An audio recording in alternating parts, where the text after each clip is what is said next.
So, anyways, so yeah, sorry, I can't do anything about it.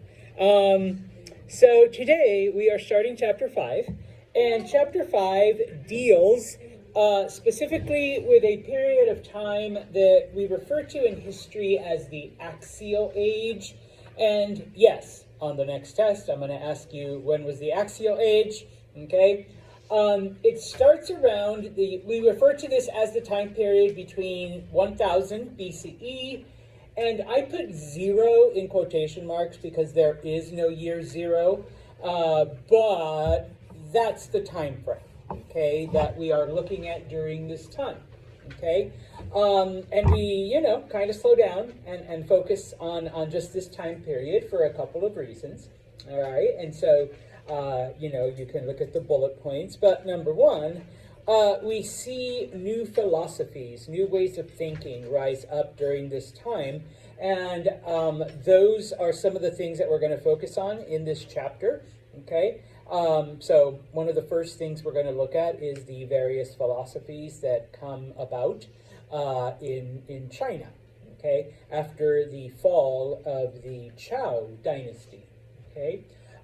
Number two, a lot of our old empires that we looked at in the previous chapter, like the Assyrians and the Persians, those collapse, those fall apart, and obviously new empires rise up to take their place. So we will look at Alexander's empire, and we'll look at the Romans and stuff like that, okay?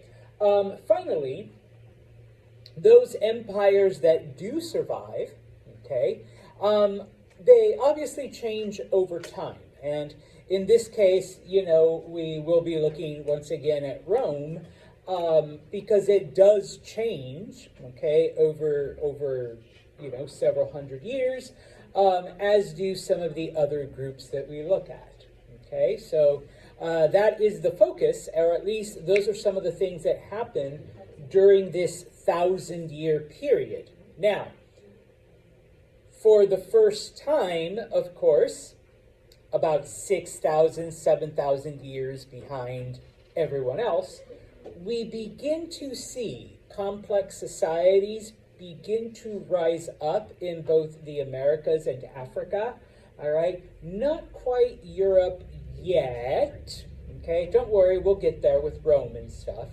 But at least in the Americas, we see the domestication of crops, we see, the advent of agriculture, and of course, with the use of iron tools, Africa becomes, easier to become an agricultural society. All right, so on that happy note, okay, a map of the various empires we'll be looking at, the fall, the rise of certain ones, and of course, some of the civilizations that we'll be looking at in the Americas and in Africa. All right, so like I said, we are going to start with China, okay? Remember, once again, it was the Zhou dynasty that takes over and basically, number one, implements the dynastic system, and number two, makes certain changes, but also gives us a lot of the things that today we consider Chinese, okay? We mentioned in the last chapter that eventually the Zhou society does collapse, and so this is where we pick up, okay? At the tail end, in the last throes of the Zhous, okay? And we do divide it. It is known as the spring and autumn period, so it isn't as if the empire collapses like that. It takes about 300 years, more like 275. Okay, my math is always off. But over those 200 plus years, almost 300, it begins its slow decline. And we see those things that, you know, the Chinese have already decided are signs that the universe no longer favors the Chow. You know, war and disease and famine and natural disasters and lawlessness and, you know, all of this stuff, okay? Finally, the Chow Empire does collapse, the government falls apart, and so for about 200 years, okay, we have a time period known as the Warring States period. For about 200 years, China enters a period of civil war where different factions are fighting each other, okay, to become the, you know, the ruling family, the ruling dynasty, okay? What ends up happening, though, is that no one family is dominant, okay? And so, during this 200-year period, what we see is just a lot of local warlords. You know, they control their small area, and sometimes they fight, sometimes they're at peace, sometimes they go out and, you know, take over another society, sometimes they're taken over, okay? But at the end of the 200-year period, okay, 7 states, and I put states in quotes, emerge, okay, because they're not really like a government like we saw before, okay? Out of those 7 states, there is one, and I know it's spelled with a Q, but it's pronounced Qin, which is where we get the name China from. It is the Qin that are the dominant and the most powerful. And over time, over a period of several dozen years, okay, they conquer the other 6 states, all right? And so, after a period of over 200 years, we finally see the next dynasty emerge, and that is the Qin, okay? Now, that's not to say that everything was peaceful and happy and whatever, okay? There's still some minor conflicts that are going on, but we finally see a semblance of prosperity, okay? And so, during the Warring States period, everything in yellow, those are the 7 states that emerge after the 200 years of war. The Qin are the tribe that is the furthest west. Eventually, they take over everything that you see in purple, okay? This line here are the modern boundaries of current-day China, all right? So you can see that it is continually growing into what today we consider to be China, all right? And so, it is during this time of turmoil, it is during this time of warfare that we begin to see the rise of different ideas, different philosophies, you know, different ways of thinking, all right?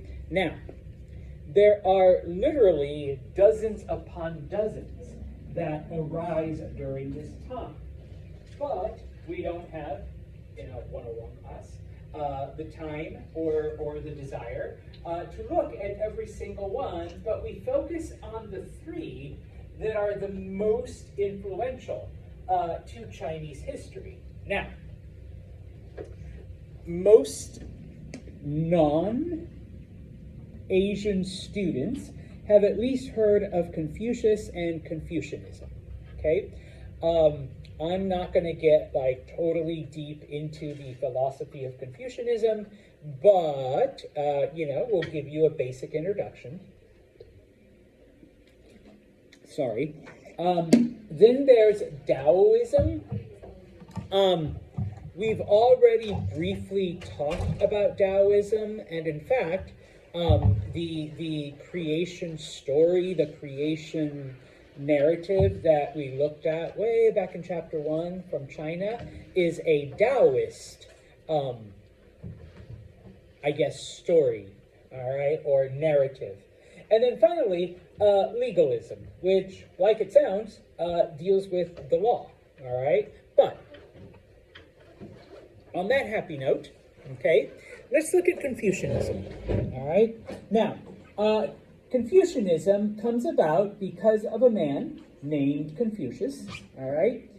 He is born during the Chao period, but at the end, okay, when he's born, bless you, society is falling apart.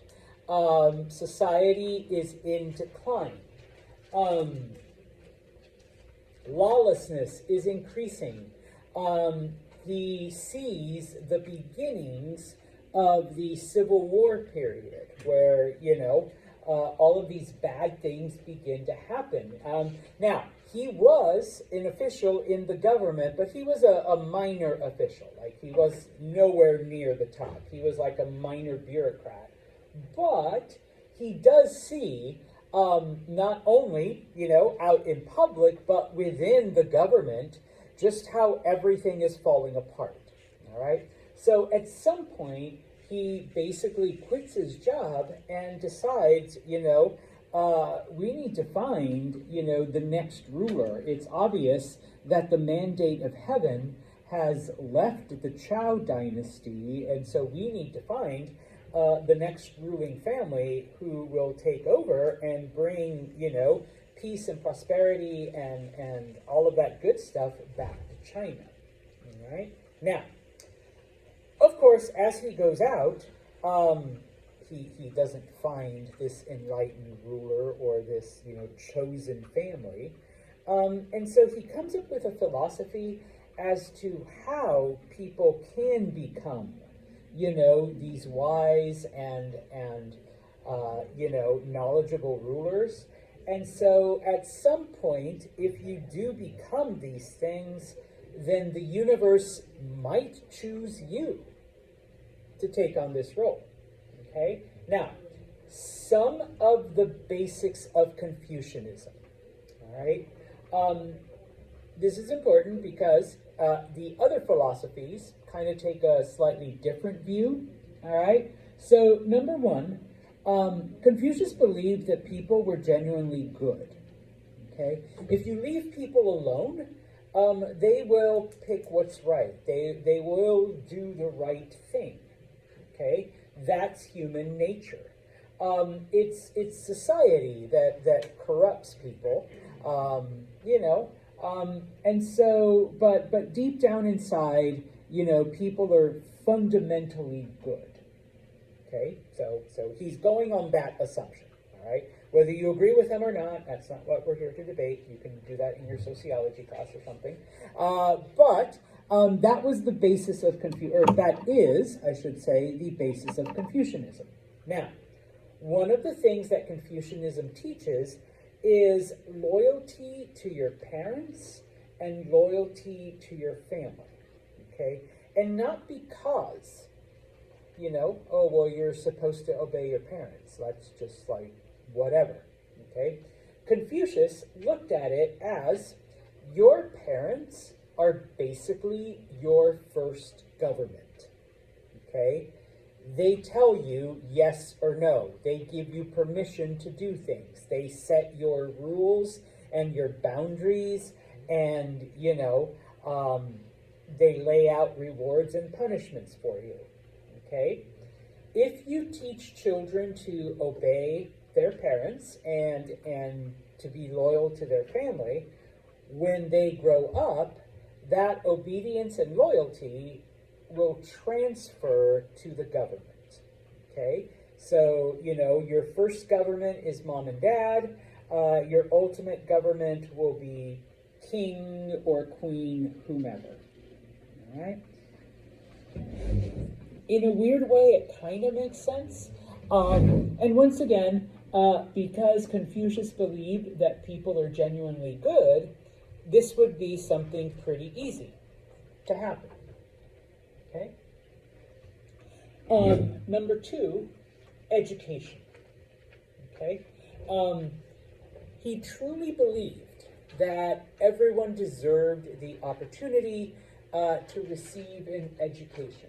All right? He had a respect for scholars, and he tried to instill that respect for scholars into, his teachings. But, okay, and one of those things that you have to remember is that for most of human history, education was limited to the wealthy, all right, because you had to pay for it. Right? If you could pay for it, if you were a member of the upper class, then you got educated.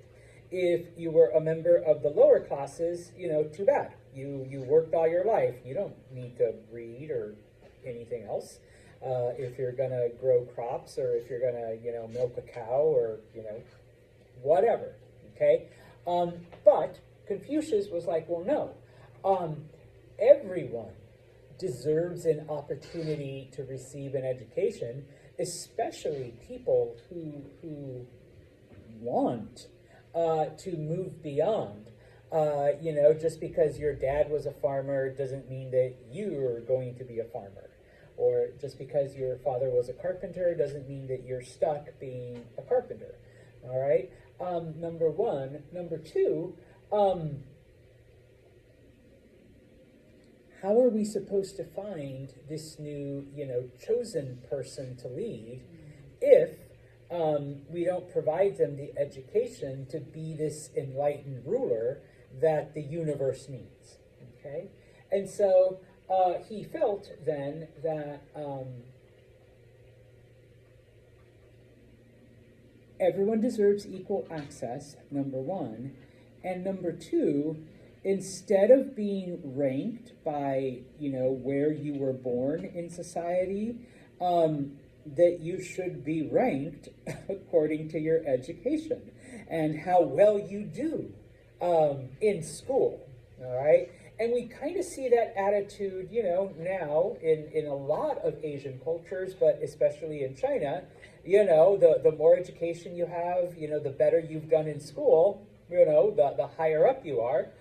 Even if you were born from a lower class family, okay? And so, yeah, education was paramount, okay?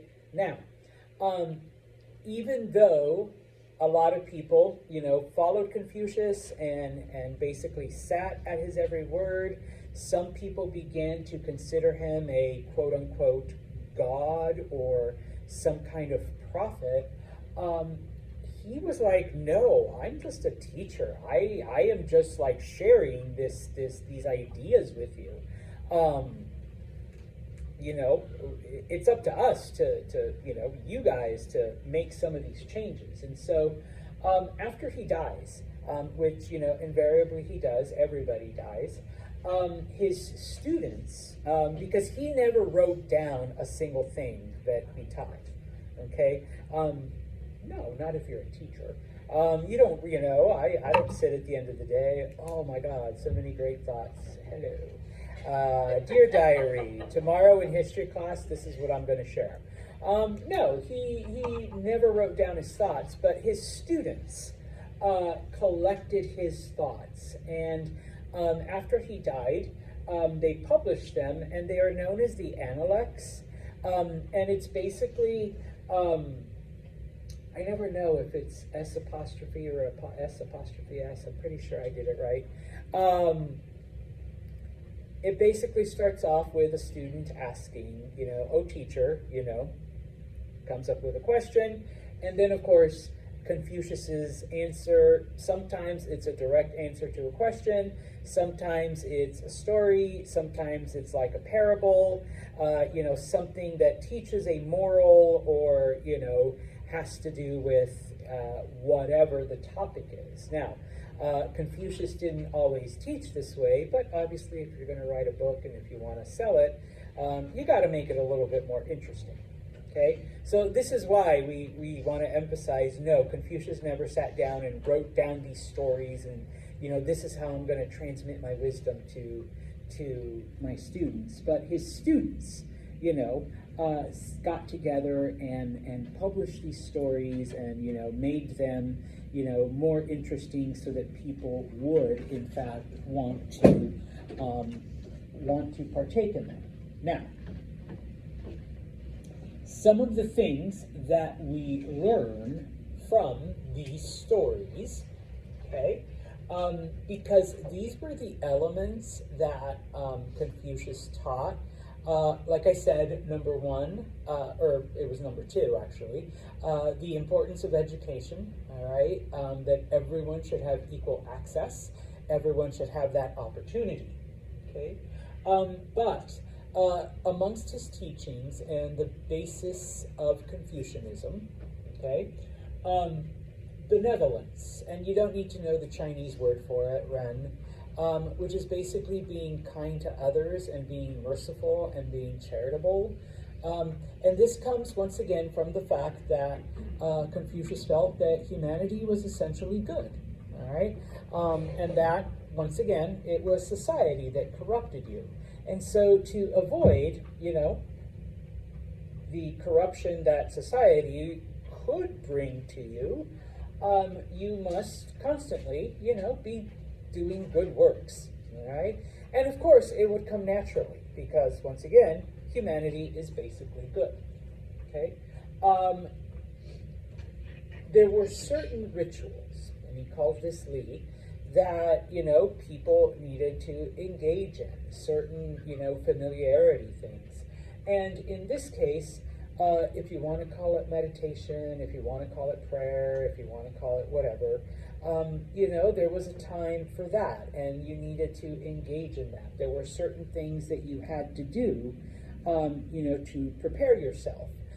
There were things that you had to do to be able to receive, whatever knowledge, either from a teacher or from the universe or from whatever, okay? You had to be ready for that. And of course, as I mentioned, one of the first fundamentals that Confucius thought was loyalty to your parents, loyalty to your family, because as a child, like I said, that was your first government.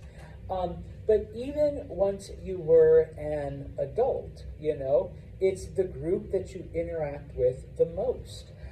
So, you should have that loyalty, that devotion to your family, and that, of course, then translates to your bigger family, which is your country, your government, your whatever, all right? Now, if you do these things, okay, over time, because it doesn't happen right away, but over time, you would become, sorry, ladies, this typically only applied to men, but you can do it for yourselves now. Jun Si, which is the superior man, okay? And it was these superior men who would then be the ones who would lead China, okay? Now, even if you're not, the next king, the next dynasty, all right? If every person would follow this, then, because remember, humanity is basically good, you wouldn't need laws, you wouldn't need punishments, you wouldn't need, everyone would just be good, things would prosper. And you have to remember the time that he lived in. He lived in a time of war and conflict and theft and corruption, and the government is falling apart and society is collapsing. And so, he's like, we wouldn't have any of this, mess that we're dealing with right now. Okay? And yeah, even though, he spent his post-government life as a teacher, his teachings influenced China for literally thousands of years, and they are still the basis for a lot of those things that, today is considered Chinese philosophy and Chinese behavior and Chinese attitude, is the fact that it is all based on Confucianism. All right? Okay, then we move on to the next philosophy, which I won't take as much time because it's pretty short, and that is Taoism. Okay? Taoism was founded by a man named Lao. He was known to his students as Lao Zi, which just means the old master, because he was old, all right, as all masters are. There are several ways to describe the philosophy of Taoism. Be like melting ice. Be like a leaf in the wind. Just go with the flow. Taoism believed that, and I'll just give you a sneak peek of the picture, okay, that for every light, there's dark. For every cold, there's hot. For every good, there's bad. And so when something happens, when there's like a storm, or when there's a natural disaster, or when your life is falling apart, or whatever, that is just the universe trying to get back into balance. Okay? Same thing. Okay, so we're suffering all kinds of hurricanes. Just wait. Eventually it'll be sunny and warm again. Okay? Today it's cold and gray and rainy. And I only know this because I checked my weather app. Tomorrow it's going to be sunny and warm. For every bad, there's good. But for every good, there's bad. So you just got to tolerate it. Okay? Once again, be like melting ice. Ice doesn't try to keep itself frozen. It just goes along with it. A leaf that's blowing in the wind, a leaf doesn't try to stop itself or try to direct its path. It lets the wind take it wherever the wind is going to take it. Because once again, why would you fight against the universe? It's just the universe trying to put things back in order. Something's not right, the universe is fixing itself. Okay?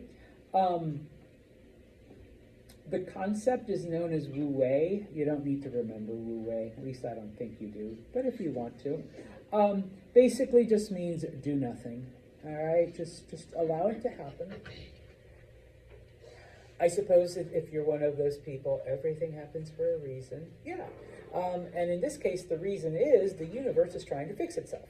Okay? So, just let it happen. All right? And so, like I said, most people picture it like this, okay? Because that's the universe, everything's in harmony. And so when something is out of harmony, then the universe just puts it back, all right? And so in this case, why would you try to stop the universe from achieving this perfection, okay? Now, like I said, live in harmony with nature, or be like the water. The water just goes where it's supposed to and doesn't try to change itself, okay? When it comes to a government, when it comes to any kind of rules, basically it means having no government, because, well, you're just going to make things worse, okay? Let the Yellow River flood, okay? Yeah, why are you trying to stop it? It's supposed to do that, okay? Why are you trying to stop all of this chaos and collapse? Obviously, the universe is trying to correct something, all right? And of course, if you think about it, if we had 1,000 years of prosperity and good times, then we're probably going to experience 1,000 years of collapse and economic ruin and, outside invasions and locusts and hurricanes and all of that, okay? So just let it happen. And that's it, okay? Then comes the shortest and easiest one, I think, of the three. So short that it's only the top half of the slide, and that's legalism. Okay, it was started by a man named Sun. Okay, and of course, Sun Si just means old Sun or Master Sun. His thought was that humanity is evil. We are all like disgusting and gross and bad people. Every one of you.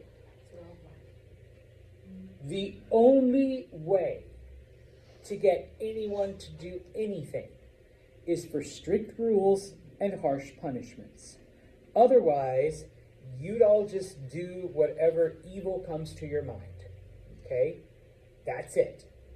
So, I know, sounds like a pleasant society to live in. So, under legalist governments in China during this time, you had lots of rules, you had strict punishments, and everyone was forced to comply with whatever the government said. Okay? That's it. That's legalism. Okay? You need lots of laws to regulate people because, once again, people are bad. All right? And so, what do we see during this time? No, that's literally it. I just didn't want to have to go to another slide.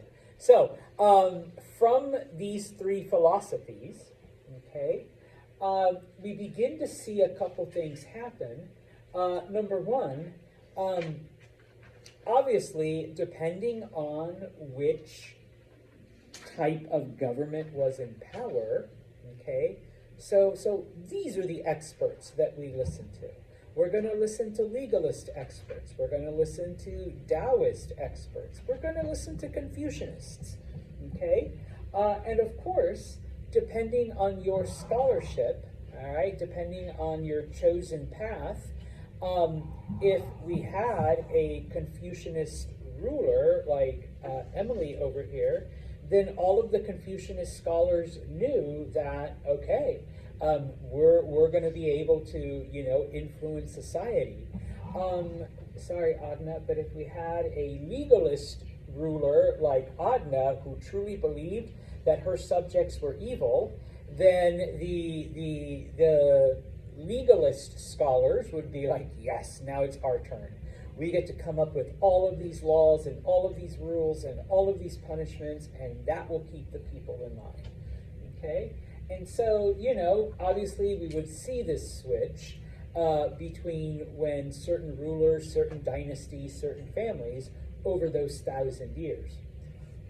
FYI, there were more Confucianists than the other two, but that's not to say that obviously, these other ones didn't happen. Okay?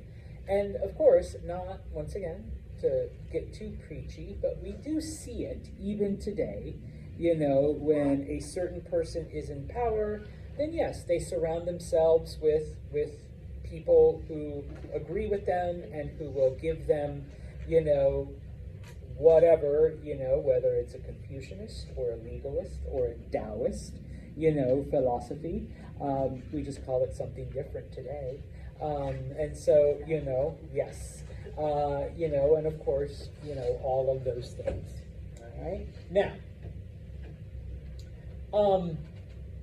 no matter which philosophy or no matter which type of government was in place, we do see, a couple of things that happen.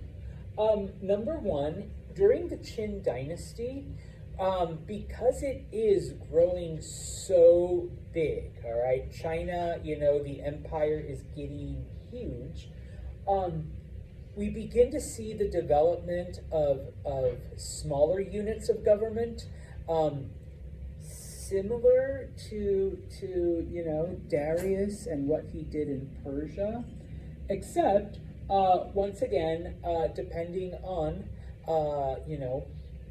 the type of government we have in power, we do have an official at every level, that is assigned by the government. So if our legalist ruler wants complete control over the people, then we have an official for like every minor level of government. But if our Confucianist ruler is in control, then basically, we're choosing those junci, those superior men. Sorry, ladies. All right, to be in charge, and of course, they don't need as much supervision. They don't need as many underlings to control every aspect of what every person does. Because remember, people are genuinely good, and we have the rules, they'll follow them, and that's it. Okay. Now, one of the things that both forms of government, and we're leaving out the Taoists because there was no Taoist government. It's like a contradiction in terms. It was more of a philosophy, like a spiritual philosophy and a personal philosophy. All right. But one of the things that that both governments begin to do is they begin to register the people. They begin to take a type of census. Okay. And they do it for two reasons, depending on which government you're looking at. All right. Typically, the Confucianists would do it for taxes because you still need money to run a government.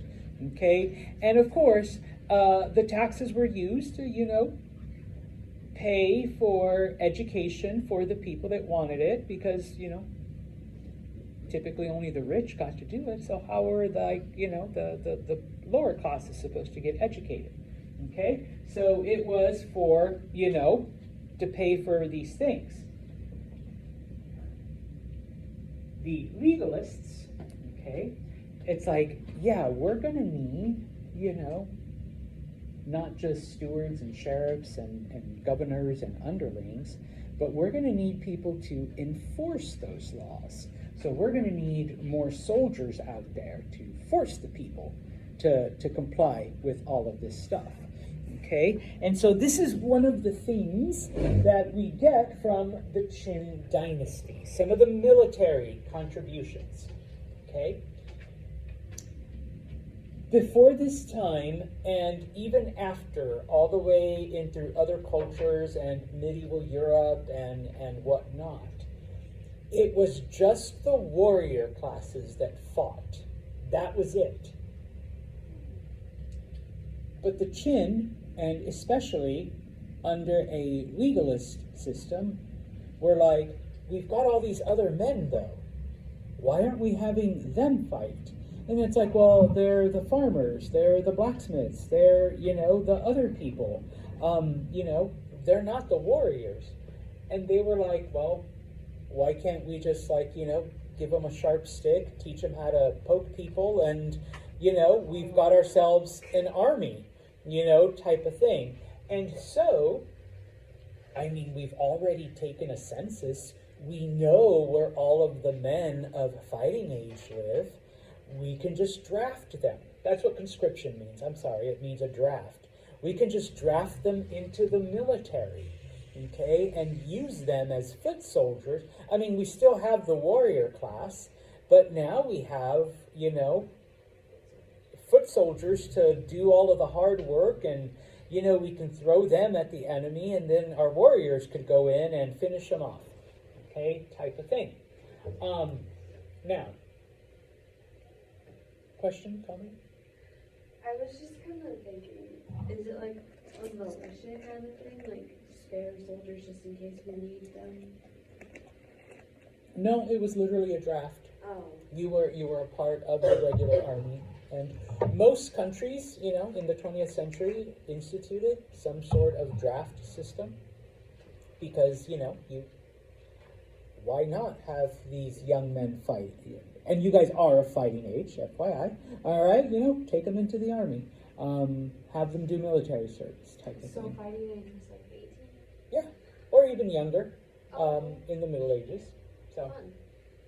now,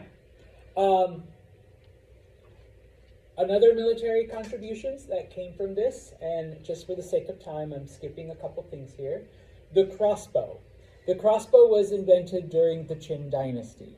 It's like a bow and arrow crossed with a gun, okay? Now, later on, yes, Europeans use it during the Middle Ages, but it was first invented in China during the Qin dynasty, okay? They invented the crossbow. For the first time, because of the draft, we see armies of over 1 million soldiers, okay? Yes, huge. All right, which up until this time, and even after, you don't see until modern times, okay, type of thing. And then, of course, the other thing, throughout most of history, armies only fought in nice weather. Like they only fought in the summer, late spring, throughout the summer and early fall. And then once it got cold, once it got, shitty weather, they would stop. They would, camp out, they would go home, they would do whatever. Okay? Well, the Chinese were like, we've got like 2 million soldiers. Why are we just going to send them all home because the weather's bad? No, we're going to keep fighting. And so they instituted this like fighting year round. Okay. Now, even like later on, the Romans, didn't do that. Fun fact, the reason why the month is called March, it was named after Mars, the god of war, because that's when the fighting season started. In March, in the spring. During the wintertime, you went home. It was too cold to fight. All right. It was, like nobody wants to fight in the snow. But the Chinese were like, screw that. We've got 1 million people. Let's keep fighting. Okay. Type of thing. All right. Now, okay. Agriculturally, okay, we'll finish off with this. Okay. As always, all right, more food equals more people equals more food, etc., etc. Now, those people that were drafted into the military, they couldn't always be paid in money or goods, and especially if they were good soldiers, like if they had a talent for fighting, they would be given land as their payment. Okay, so now they're landowners. Now, they're part of the elite. So more land, more food. Okay, two things that we see happening during this time. Number one is the idea of crop rotation. Now, later on in the Middle Ages, we do see Europeans institute this, and we see this instituted in other cultures, but once again, it is the Chinese who do it first. No matter what you grow, if you're a farmer, all plants suck the nutrients from the soil, okay? And of course, back then, they didn't have like fertilizers and other chemical stuff to renew the soil. But what the Chinese came up with was, if we rotate our fields and we always leave one empty, it allows nature to just, the nutrients come back on their own. And then the following year, we plant here and we leave this one empty. And so we rotate. In addition, certain crops drain the ground faster than others. So we don't always plant the same thing over and over and over again. Okay? We'll plant other crops in the meantime. All right? Now, they had been using iron plows for a couple of generations. It started with the Zhou dynasty, but it was the Qins that were like, why don't we tie it to the back of an animal and have the animal pull it? Because up until this time, and I know it may seem logical to us, but in pretty much every other culture, people were pushing it on their own, okay? And so now, number one, more people with more land growing more food. They're implementing new ways of farming, and they're making better use of their farming tools. We see more food than ever before, okay? And of course, the cycle, more food, more people, more people, more food, more food, more people, okay? And so China, the population explodes. They need to expand. So the Qin dynasty begins to expand southward and westward. So once again, we're starting to see the growth of China into what we know today. Eventually, you do reach a tipping point where you cannot grow enough food because you have so many people. okay, unless you institute new technology, but we're not there yet, okay? So we do begin to see for the first time there isn't enough food, all right? But even then, overall, under the Qin dynasty, we do see this prosperity, which is a sign that, of course, the universe has chosen them. The universe, they're the ones that were meant to rule, okay? On whatever day that is, Wednesday, we will move to India and look at the philosophies that happened there, all right?